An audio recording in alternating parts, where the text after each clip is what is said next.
สบายดีพี่น้องป้องไปสุขุสุขคนมาเบิ่งบรรยากาศหาอยู่หากินคือเก้าทีมงานอบตแก่ดุกแก่ด่างได้ปูได้ปลาตอนแก่บริทายเอาแต่ตอนได้ปลาเลย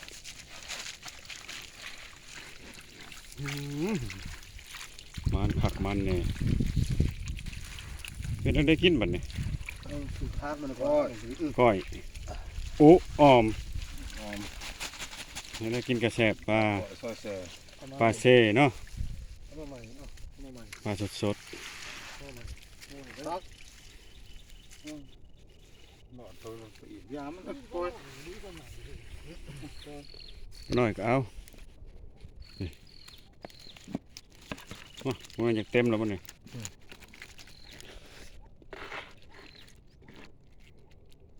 แต่จะเอาเขาได้เอาเขาเฮียน้ำหันและแนวมัน อย่างนี้ เก็บเอา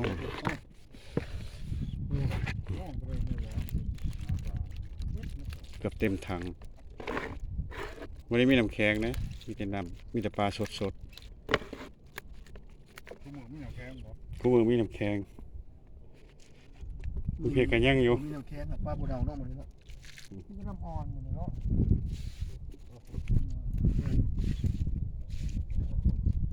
การหาอยู่หากินเท่ากันหอยข้ามโลกแรงแล้วก็สิได้ครับลาวตามเมื่อได้บัดนี้ ซูบิโย่คอยค ถึงเวลาพักเลิก ำซูบิโย่ลงแรง มากินกระโจกก่อน สมควรแล้วขอมกขอบใจพี่น้องเพิ่นก็สิเก็บกู้อุปกรณ์การหาปูหาปลาแล้วเข้าเขาสิขอบใจแล้วมันนี่เนาะขอบใจนี่เฮือกับเฮือแก่ข้างมักถั่ว